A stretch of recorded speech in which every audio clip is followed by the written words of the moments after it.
All right. Yes, this meeting is being recorded. First of all, thank you so much again for the invitation and welcome to an issue which keeps the better part of the world busy judging China's global ambitions. And let me start very briefly by reminding you of what is obvious. The last 5 decades have seen an enormous economic development in China that is obvious. And what is less obvious, or was less obvious, was that if you have a country of that size with so many people, 1.4 billion, and allow it to grow for 4 decades, double-digitally almost, you shouldn't be too astonished that sooner or later this country will turn its economic achievement into political impact and perhaps even into political, economic, and military challenges. So the question itself, what are China's global ambitions, have kept me busy for the last 2 decades. And as a matter of fact, 20 years ago, I sat down to write this book at a time when many of my, especially American colleagues, didn't even believe that China would ever come into a position to challenge, for example, the United States. So I will have 2 answers for this question for you, and I will start giving you one right away. If you want to understand what China's global ambitions are, you have to take a look at history. And this is my first answer. In a nutshell, China wants to go back to where it was 600 years ago. More specifically, in the year 1435, China was then, based on the technology of that time, the leading technological power of the world, leading ahead of the West. Half a century before Christopher Columbus made a mistake and went to America believing he was landing in India, China had an overseas fleet which was sailing the coasts of Eastern Africa and Western Latin America. That's the historical perspective. Now, if you look back 4 decades when this process of economic development started, China was what I would describe a red solitaire. It didn't have much of a foreign policy back in 1969, immediately after the Cultural Revolution. Chinese diplomats were all at home studying the Cultural Revolution, and many embassies were just left as they were. China did not have, except a confrontation both with the United States and, of course, in the context of the Sino-Soviet conflict, also with the Soviet Union at that time, didn't have much of bilateral, multilateral diplomatic relations. China was all alone, but that changed. And I want to share with you the different waves of this change. And it started in 1996, already 2 decades into the economic recovery.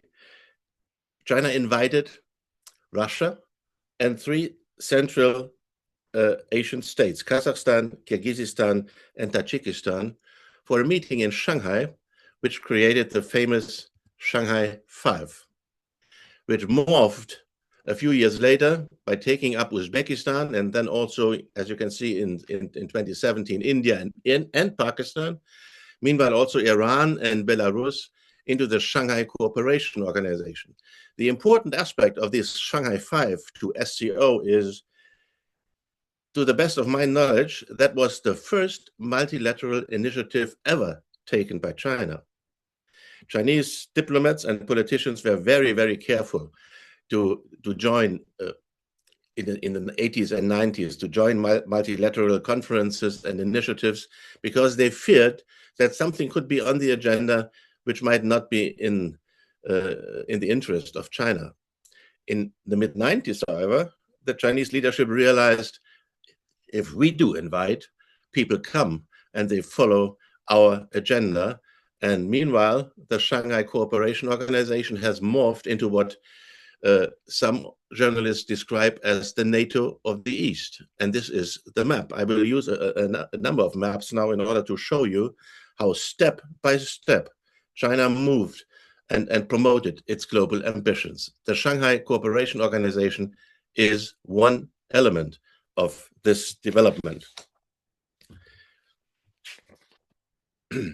That was starting in 1996, as I said, and starting in 2009, another very interesting development happened. And the beginning of this development, BRICS, was in 2001. And interestingly enough, it did not happen as an initiative, original initiative by China, but by a publication of Goldman Sachs.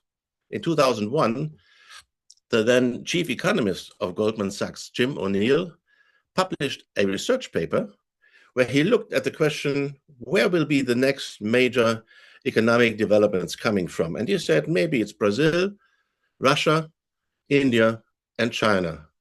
The acronym he created was BRIC. In 2009, 8 years later, immediately after the financial crisis created by Western financial institutions,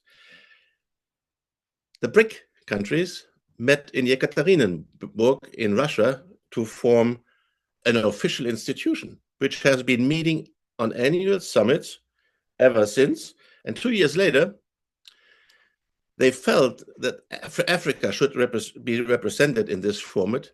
And the only country qualifying at that time was South Africa. So BRIC turned to BRICS.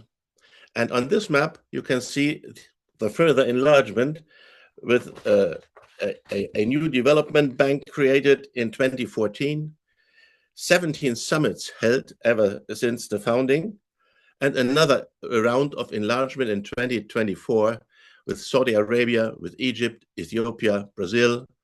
Argentina did not finally agree to become a member. But again, watch the map and you see the enlargement of China's reach out in international relations. 1996 and 2009 and 2013 is the third major wave.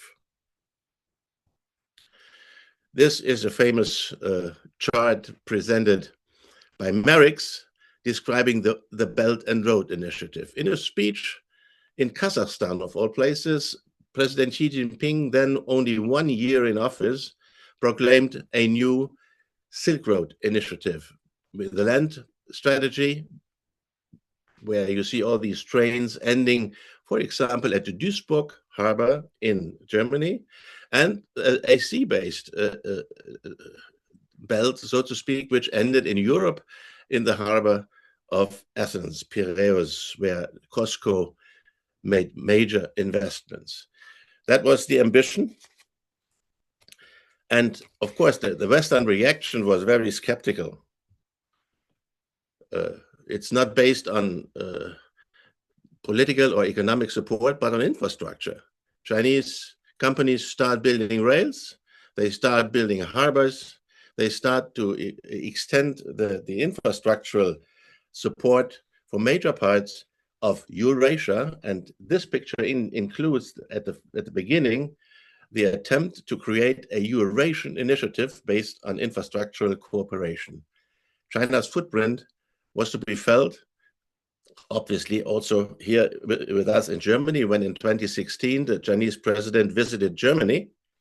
He wanted to go to Duisburg, and many of our journalists did not understand why, of all places, Duisburg. He wanted to see the western end of his Belt and Road Initiative.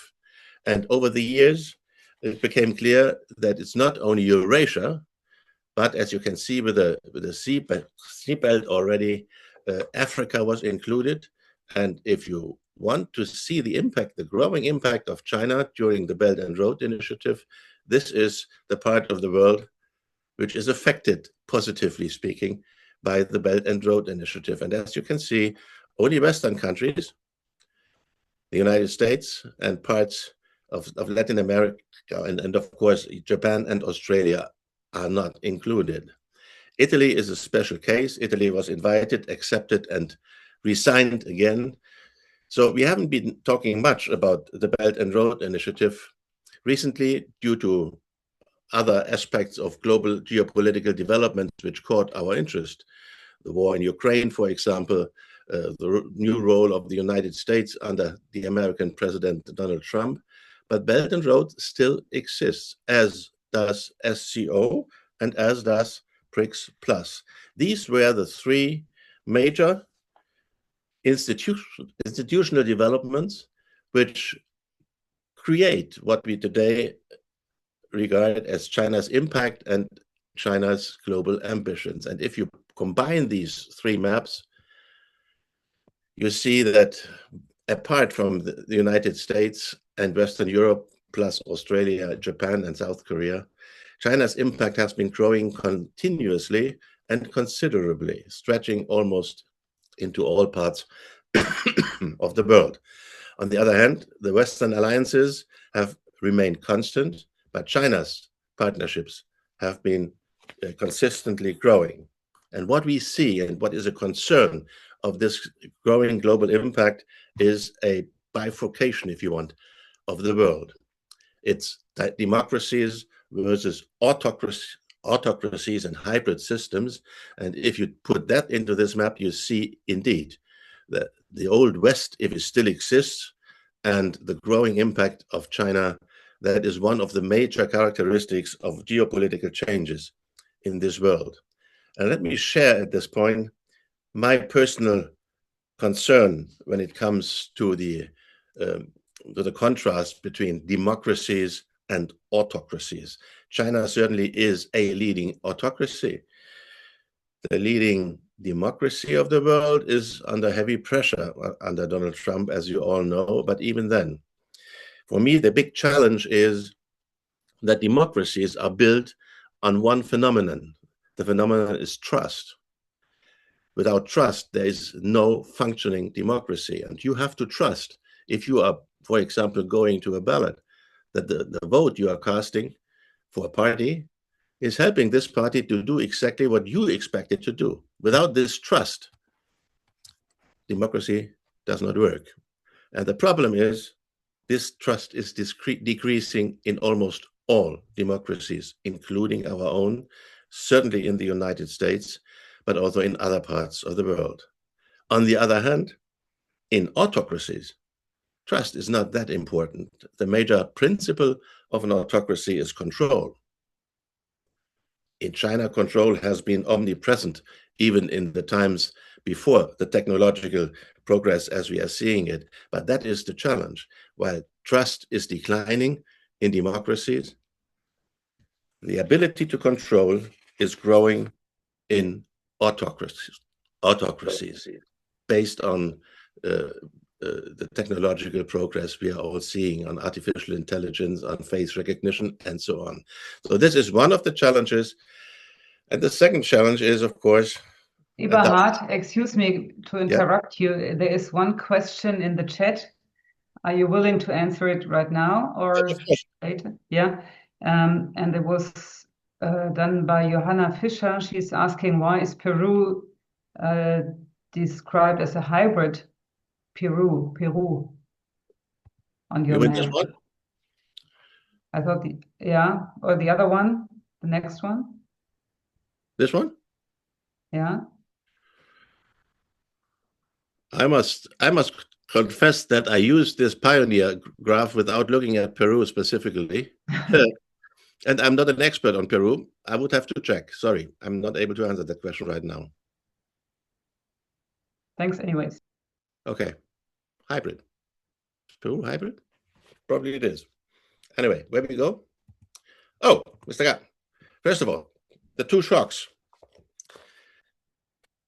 I said at the beginning, China wants to go back to where it was 600 years ago. In 1840, the shock came to China when the country had to realize that Western technology, especially military technology, was far better than what was the remaining capacities of China's army at that time. And today, we are facing an auto shock, as some book titles even prescribe. We are waiting to be flooded by Chinese cars. So you're going to understand that you just bought an EV, but not a Chinese one. But for our automotive industry, and basically for our general economic development, this is a major challenge. China's progress has moved into a position where it exerts a shock on our own economic situation. These were the two shocks. One was for China, and it took 100 years for China to recover from that shock. And the open question for us, of course, is how do we deal with this shock? And one of these deals, this Mr. Nice Guy is shaking the Western world. It's not even possible anymore. I have shown you all these maps where you still see the West in confrontation to the growing enlargement of China's impact. But Donald Trump is playing a completely different game, and a very autocentric, egomaniac game, which is shaking the very foundations of Western security, of the West itself. And it's almost impossible to speak about the West anymore under this American president, while our Chinese friend is working with charm offensives towards the European Union, and, as you have seen, also towards other parts of the world. And that is finally the overall ambition of China under this president. Remember,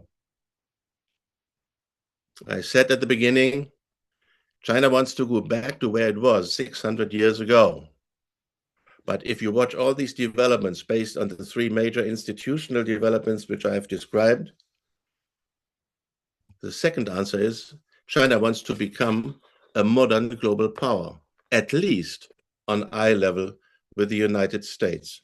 And that is perhaps the most important development of our time. It's the confrontation between these two powers, while Europe is sitting on a sideline without much impact on how this bilateral relationship across the Pacific develops. Whatever the present debates are on the war in Ukraine, the war on Iran, the major fault line of potential geopolitical conflicts in the years ahead is the one between China and the United States. And as you see, China has step by step improved its global impact, and its global ambitions are visible, and it is time to see them without being able to fight them. We have to live with this rising impact of China and find ways to coordinate and cooperate with an ambitious country which is challenging the present global order. I was faster than I thought. Thank you so much for your attention. I'm looking forward to your questions. Thank you so